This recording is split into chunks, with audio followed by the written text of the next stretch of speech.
बिस्मिल्लाहिर्रहमानिर्रहीम इय्याका नअब्दु व इय्याका नस्तईन। अस्सलाम वालेकुम टू ऑल। हम अपनी आज की डिस्कशन के अंदर जिस टॉपिक के ऊपर डिस्कस करने लगे हैं उसका नाम factors affecting on enzyme activity है। यानी कि वो कौन कौन से फैक्टर्स हैं जो कि एंजाइम की एक्टिविटी के ऊपर इफेक्ट करते हैं। देखें भाई, वैसे तो बहुत सारे ऐसे फैक्टर्स हैं जो कि एंजाइम की एक्टिविटी के ऊपर इफेक्ट करते हैं, लेकिन उनमें से कुछ स्पेसिफिक फैक्टर हैं जो कि बहुत ज़्यादा इंपॉर्टेंट होते हैं। वो आप लोगों की बुक के अंदर डिस्कस किए गए हैं और हम उनके ऊपर डिस्कस करके देखते हैं और समझते हैं कि वो किस तरह से एंजाइम के ऊपर इफेक्ट करते हैं। तो सबसे जो पहला है वो है टेम्परेचर, और सेकंड नंबर पे हमारे पास पीएच है, और थर्ड पे हमारे पास कंसंट्रेशन ऑफ सबस्ट्रेट है, और जो नंबर फोर है वो है हमारे पास कंसंट्रेशन ऑफ एंजाइम्स। ये वो फैक्टर्स हैं जो कि एंजाइम की एक्टिविटी को ऑब्स्ट्रक्ट करते हैं।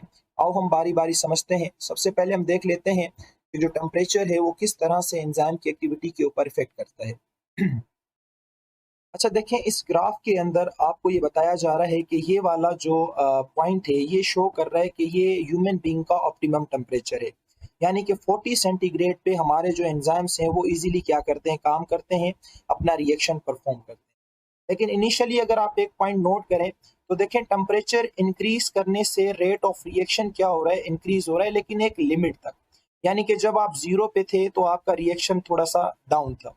फिर जब आप 10 पे आए तो आपका रिएक्शन थोड़ा और स्पीड अप हुआ। जब आप 20 पे आए तो आपका रिएक्शन थोड़ा और स्पीड अप हुआ। जब आप 30 पे आए तो आपका रिएक्शन और थोड़ा स्पीड अप हुआ। आप जब 40 पे आए तो आपका टेम्परेचर ऑप्टिमम हो गया और यहाँ पे आपका रिएक्शन हो गया। यानी कि जब आप टेम्परेचर बढ़ाते जा रहे थे तो रेट ऑफ रिएक्शन भी क्या होता जा रहा था, इंक्रीज होता जा रहा था, लेकिन एक हद तक। आप जैसे 40 को क्रॉस करके 50 की तरफ जाएंगे ना, तो आपका जो रिएक्शन है वो डाउन होना शुरू हो जाएगा। देखें, ये जो डाउन वाला एरो है ये आपको समझा रहा है कि आपके जो एंजाइम्स हैं वो डी नेचर होना शुरू हो गए, यानी कि वो अपना काम करना अब छोड़ रहे हैं। तो हमारा जो ऑप्टिमम टेम्परेचर है ना वो कितना है, 40 सेंटीग्रेड। ह्यूमन बीइंग के जितने भी एंजाइम्स हैं वो 40 सेंटीग्रेड्स पे अच्छे तरीके से काम करते हैं। लेकिन एक और बात भी आपने याद रखनी है कि टेम्परेचर को इंक्रीज करने से एंजाइम की एक्टिविटी भी क्या होती है, इंक्रीज होती है, लेकिन एक सर्टेन हद तक। तो बाज़ औक़ात किन किताबों में लिखा हुआ होता है ना, तो बच्चे कंफ्यूज हो जाते हैं कि सर टेम्परेचर को इंक्रीज करने से तो रेट ऑफ रिएक्शन इंक्रीज होता है। हाँ भाई, होता है, लेकिन एक हद तक। जैसे मैंने आपको बताया 40 तक होगा, उसके बाद ये नहीं होगा। ये कहता है कि enzymes are very sensitive to the temperature. ये टेम्परेचर के बहुत ज़्यादा सेंसिटिव होते हैं। और हर एंजाइम्स का अपना अपना एक ऑप्टिमम टेम्परेचर होता है। मोस्टली जो ह्यूमन बीइंग के एंजाइम्स हैं वो 37 से 40 सेंटीग्रेड तक काम करते हैं, और जितने भी एंजाइम्स हैं वो सारे के सारे कंप्लीटली डिस्ट्रॉयड हो जाते हैं 100 सेंटीग्रेड के ऊपर। अच्छा, जब आप टेम्परेचर लो कर देते हैं तो एंजाइम्स की एक्टिविटी रिड्यूस हो जाती है, लेकिन एंजाइम्स जो है वो कभी भी डिस्ट्रॉय नहीं होते। आप जैसे टेम्परेचर दोबारा सही करेंगे तो एंजाइम्स अपना काम करना शुरू करेंगे। लेकिन जब आप टेम्परेचर 100 सेंटीग्रेड पे लेके जाते हैं तो जितने भी आपके एंजाइम्स हैं वो सारे के सारे मर जाते हैं। देखिए, आप मिल्क को बॉईल करते हैं पूरा 100 सेंटीग्रेड पे, क्यों? क्योंकि हमारे पास कुछ थर्मोफाइल्स बैक्टीरिया होते हैं जो कि 70 सेंटीग्रेड, 80 सेंटीग्रेड, 85 सेंटीग्रेड तक भी क्या करते हैं, सर्वाइव करते हैं। तो हमेशा हम जब भी मिल्क को बॉईल करते हैं तो हम 100 सेंटीग्रेड पे करते हैं, और मिल्क को बॉईल करने से हम कहते हैं हम बैक्टीरिया को मार देते हैं। भाई, बैक्टीरिया को हम कैसे मारते हैं? हम बैक्टीरिया के अंदर जो मौजूद एंजाइम्स होते हैं ना, उनको हम डीनेचर कर देते हैं, उनकी हम शेप को क्या कर देते हैं, चेंज कर देते हैं। तो जब एंजाइम्स मर जाते हैं, डिस्ट्रॉय हो जाते हैं, तो ऑटोमेटिकली बैक्टीरिया भी क्या हो जाता है, मर जाता है, और हमारा जो मिल्क है वो प्रिजर्व हो जाता है। तो मुझे उम्मीद है कि ये इफेक्ट्स ऑफ टेम्परेचर जो है आप लोगों को अच्छे तरीके से समझ आ गया होगा। अच्छा, उसके बाद नेक्स्ट जो इफेक्ट है वो है पीएच का इफेक्ट। देखिए, जितने भी हमारे एंजाइम्स होते हैं ना, मोस्टली एंजाइम्स वो न्यूट्रल पीएच पे काम करते हैं ज्यादातर। उसके अलावा ये कहता है कि हमारे पास जो ह्यूमन डाइजेस्टिव एंजाइम्स होते हैं, जो डाइजेस्टिव सिस्टम में काम करते हैं, डाइजेशन में काम करते हैं, वो मोस्टली 7 टू 8 पीएच पे काम करते हैं। आपको पता है कि मोस्टली न्यूट्रल है या स्लाइटली जो है वो बेसिक पीएच है। ये कहता है कि there are certain enzymes which have specific pH. लेकिन कुछ एंजाइम्स बेटा ऐसे होते हैं जिनकी बहुत ज्यादा स्पेसिफिक पीएच होती है। जिस तरह से स्टमक के अंदर एक एंजाइम काम करता है जिसका नाम पेप्सिन है, जो कि प्रोटीन के ऊपर एक्ट करता है, प्रोटीन की डाइजेशन करवाता है। इसकी जो पीएच है वो कितनी है, 2 है। पास बुक लिखती है 1.4 है, कुछ लिखती है 2.5 है, लेकिन जो एवरेज है वो हमारे पास 2.0 है। उसके बाद एक और एंजाइम है आर्जिनेस। इसकी जो पीएच है वो कितनी है, 9.8। हमारे पास एक और एंजाइम है एमाइलेज। इसकी जो पीएच है वो कितनी है, 8.5। यानी कि 3 एंजाइम हैं, तीनों की पीएच क्या है, मुख्तलिफ है। हालांकि हमने पढ़ा कि मोस्टली जो एंजाइम्स होते हैं वो न्यूट्रल होते हैं, जिस तरह से हमारी आर्मी है। लेकिन यहाँ पे कुछ एंजाइम्स ऐसे हैं जो कि 2 की पीएच पे यानी एसिडिक पीएच पे काम कर रहे हैं, जो कि 9.8 यानी कि काफी बेसिक एनवायरनमेंट के ऊपर काम कर रहे हैं। कुछ ऐसे हैं जो कि 8.5 यानी कि स्लाइटली से कुछ ज्यादा जो है बेसिक एनवायरनमेंट पे काम कर रहे हैं। तो इस ग्राफ से भी आप अंदाजा लगा सकते हैं। देखें अब आप इसकी पीएच, ये इसका पीक पॉइंट है और इस पीक पॉइंट को आप इस ग्राफ के साथ कंपेयर करें तो इस पेप्सिन एंजाइम की पीएच जो आ रही है वो 2 आ रही है। इसी तरह से अगर हम सिलेवरी एमाइलेज की बात करें तो आप इसकी पीएच यहाँ पे, ये जो पीक पॉइंट इसका ये है, ये तकरीबन 6.8 के करीब ही होगा, इतना ही होगा। ये सिलेवरी एमाइलेज की पीएच है। ये आपके पेनक्रियाटिक एमाइलेज की पीएच है, ये आपके सिलेवरी एमाइलेज की पीएच है। कहीं आप कहें कि सर यहाँ पे पीएच तो 6.8 आ रही है और आपने 8.5 लिखी है, तो बेटा ये सिलेवरी एमाइलेज है जो आपके मुंह में, सलावा में प्रोड्यूस होता है। ये पेनक्रियाटिक एमाइलेज है जो कि आपके स्मॉल इंटेस्टाइन में प्रोड्यूस होता है। मैं आपको ये ऑलरेडी न्यूट्रिशन में पढ़ा चुका हूँ। उसके अलावा आप ये आर्जिनेस एंजाइम देख सकते हैं, ये भी मोस्टली हमारा 9 से ज्यादा पीएच रख रहा है। ये इसका पीक पॉइंट है 9.7 या 9.8 की ऊपर आके ये अपनी एक्टिविटी क्या कर रहा है, परफॉर्म कर रहा है। तो enzymes are very sensitive to the pH. आप इनकी पीएच को छेड़खानी इनके साथ नहीं कर सकते, वरना ये अपना काम जो है परफॉर्म नहीं कर सकते। सही है। अच्छा, इसके बाद हमारे पास नेक्स्ट जो है वो है कंसंट्रेशन ऑफ एंजाइम्स, यानी कि एंजाइम की जो कंसंट्रेशन है वो भी रेट ऑफ रिएक्शन पे क्या करती है, इफेक्ट करती है। किस तरह से करती है हम समझ लेते हैं। आपने याद रखना है जो एंजाइम की कंसंट्रेशन होती है ना, वो रेट ऑफ रिएक्शन के डायरेक्टली प्रोपोर्शनल होती है। यानी कि आप एंजाइम की कंसंट्रेशन को बढ़ाते जाएं तो उससे क्या होगा, रेट ऑफ रिएक्शन भी बढ़ता जाएगा। डायरेक्टली प्रोपोर्शनल में यही होता है, अगर आपकी एक चीज आप बढ़ा रहे हैं तो दूसरी चीज आपकी क्या होती जाएगी, इंक्रीज होती जाएगी। देखिए हमारे पास एक सिस्टम है और उस सिस्टम के अंदर हमारे पास सिर्फ एक सिंगल एंजाइम है और हमारे पास 100 सबस्ट्रेट हैं। अब ऐसा हरगिज नहीं है कि ये सिंगल एंजाइम इन 100 सबस्ट्रेट को कन्वर्ट नहीं कर सकता, प्रोडक्ट के अंदर कर सकता है, लेकिन ये ज्यादा टाइम लेगा। चलो हम मान लेते हैं कि जो एक सबस्ट्रेट है वो ये एंजाइम 1 मिनट के अंदर कन्वर्ट करेगा।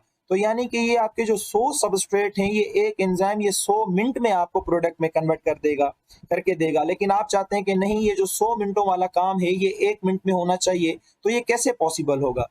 इसका एक ही तरीका है कि आप एंजाइम की कंसंट्रेशन को भी बढ़ा दें और इक्वल कर दें सबस्ट्रेट के। देखिए यहाँ पे हमारे पास ये 2 एंजाइम हैं और ये 4 सबस्ट्रेट हैं। जब ये सबस्ट्रेट इसके ऊपर लगेगा और ये इसके ऊपर लगेगा तो ये अपना रिएक्शन परफॉर्म करेंगे और 1 मिनट के अंदर आपके 2 जो सबस्ट्रेट हैं वो कन्वर्ट हो जाएंगे किसके अंदर, प्रोडक्ट के अंदर। फिर उसके बाद जब ये 2 प्रोडक्ट बन जाएगी फिर ये 2 आके लगेंगे। फिर उसके बाद ये दोनों भी 1 मिनट के अंदर होंगे, तो इस तरह से आपके 2 मिनट हो जाएंगे। फिर 2 और आएंगे, फिर 2, इस तरह से टाइम बढ़ता जाएगा। लेकिन आप देखें अगर आपके पास 4 सबस्ट्रेट हैं और आप क्या करते हैं, 4 ही एंजाइम लाते हैं, एंजाइम की कंसंट्रेशन को बढ़ा देते हैं। ये इसके साथ बाइंड होगा, ये इसके साथ बाइंड होगा, ये इसके साथ बाइंड होगा, ये इसके साथ, और इस तरह से ये पूरा का पूरा जो रिएक्शन है ये आपका 1 मिनट में हो जाएगा। तो पहले देखें आपके ये 4 सबस्ट्रेट थे लेकिन 2 एंजाइम थे।